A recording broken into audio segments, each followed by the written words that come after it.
Renovating or building your forever home, you want to take great care when it comes to choosing materials, because if you get them wrong, you'll be stuck with them for a long time to come. And every time you spill red wine on that beautiful marble bench top, you'll kick yourself for not choosing the Caesar stone. Interior designer Frances Cosway from White Pebble Interiors is the author of Your Forever Home. There it is. And she joins us now with her guide to getting materials right the first time. Frances, this is such a good idea. Thank you for this, for joining us. Just tell us, is there a checklist that you need to go through when you're choosing materials and finishes? What should you ask yourself? Good morning, Bridie, and thanks for having me on the show again. And absolutely, with materials, there's definitely things to think about from a checklist perspective. And I suppose the three that I really focus on with my clients and what people should look at is one, the functionality and what you really need to anticipate and expect that material to actually how you want it to perform for you, and also the longevity, so how long you really are expecting it to last. The second thing would be around the aesthetic. Obviously it needs to perform, but we also want it to look and feel amazing in our forever home. So we want it to look wonderful and what we're expecting it to look like. And thirdly, there's budget, and budget can actually determine the type of materials that you should be looking at. So they're the three that I really focus on to make sure that you're choosing something that's going to deliver all of those things for you. So if we take the first one, the issue of longevity seems like an interesting one, because there's some materials we'll expect to last for 20 or 30 years, and some we might be happy to refresh after 5 or 6 years. So how would you give it your clients advice in terms of thinking about, I guess, the cycle of fashion, or how long people would like them to last? Yeah, absolutely. That's a really good point. Some people have an expectation when they're building a home that they'd really like to expect that, for example, a kitchen or a bathroom is maybe going to last 10, 15, 20 years. Others may choose and decide that their preference would be to have a home that is completely on trend, so following a lot of the trends of the day, and they're happy to perhaps renovate again in maybe 5, 6 or 7 years. So that sort of expectation enables you to determine how long you're expecting a material to last for and the look to last for, and that will actually assist you in working out not only the colours and the look and feel, but then also the material that you're choosing. Another thing to consider in this area is also around if you're expecting it to last longer, you'll need to then look at materials that are going to perform for you.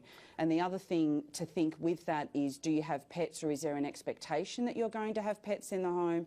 And as well with children, they're going to be a lot more harder on their materials than just, say, a couple living on their own. So they're the things that you need to consider and anticipate to make sure the materials you're choosing are going to last that little bit extra over time. There are three big areas that you point out where, the choices are crucial. Let's talk about flooring first. Absolutely. And look through some of the options. Or actually, firstly, overall, what do you need to consider with flooring? Obviously, how hard wearing if you've got children and pets.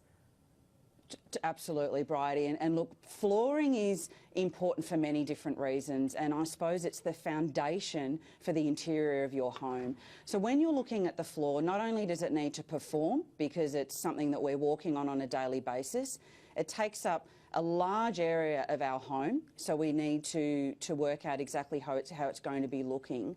But it also, from an interiors perspective, it is actually the foundation for how you build up the rest of your interiors, and choosing your other materials is all based on the floor. So rather than looking at paint colours first, I really encourage people to get their floor right.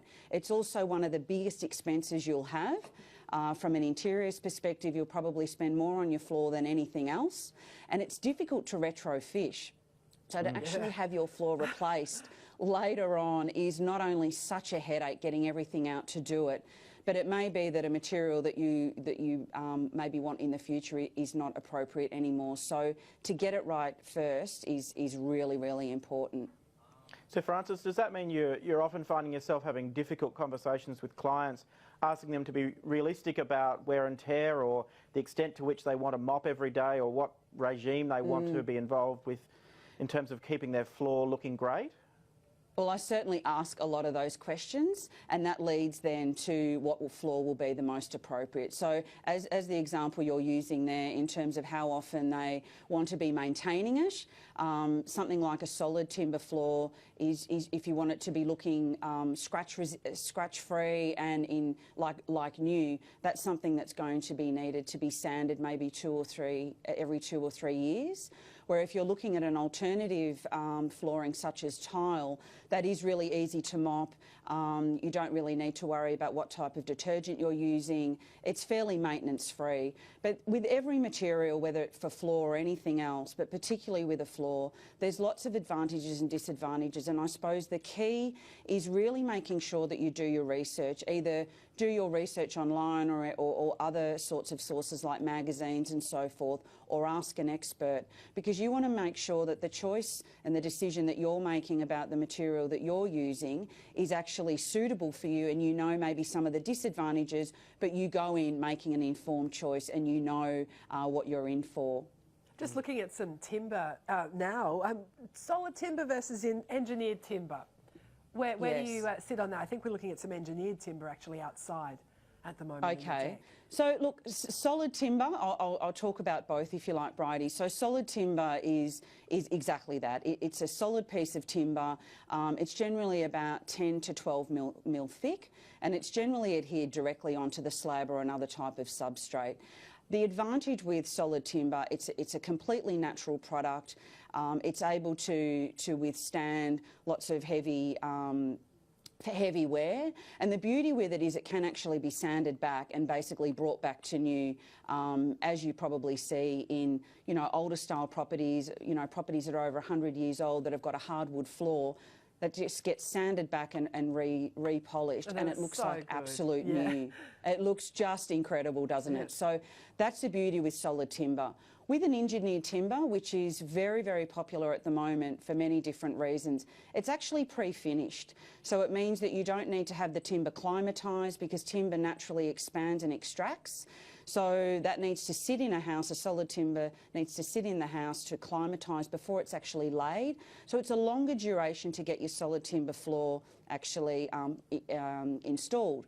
Where engineered timber is already pre-finished, it's already got a coating on it, so once it's actually laid, it's ready to walk on, it's ready to go. What people need to be aware of though with an engineered timber is it is real timber, but it's actually applied to a substrate generally of plywood, and it's got a 2 to 6 mil layer of timber on top. So obviously it's not something that's going to withstand really deep scratches, and you're only really going to be able to sand that back over the lifetime of that product, maybe 2 or 3 times maximum, where with solid timber, it's really never ending as to how many times you can sand that back. The advantage though with the engineered timber is it comes in a varying range of finishes. So you may like a finish like Japan black, or a whitewash, or a grade finish timber, and that's not actually available in a natural timber, solid timber variety. So you're able to get more choice with an engineered timber in terms of colourways and the width of the board. Wide boards are very popular at the moment, and that's available in an engineered timber. So there is a little bit more choice, but you need to then understand what the disadvantage may be. Another thing with engineered timber is you get generally a warranty of up to 25 years, and that's obviously really appealing to people that are looking at having something that they want to last. But it just weighing that up, some people are absolutely cannot be swayed from a solid timber product. So it's just looking at the advantages and disadvantages for your lifestyle. So Frances, in the kitchen we've got a whole range of choices which have similar technical requirements. Can you give us your thoughts on how you advise clients, or what you'd ask us to think about when we start looking at things like bench tops? Okay, so there's such a great selection of benchtop materials out there, and I suppose one of the very Popular ones at the moment is a reconstituted stone. The main brand name in Australia is Caesar stone, but that's really a brand name for a reconstituted stone. And that is a combination of marble and granite granules that are mixed with a resin, so it becomes more a standardised product. So it means that what you're seeing in the showroom is effectively what you're getting. Very popular, and we're seeing it now transcribe across to other rooms in the home, such as bathrooms and laundries.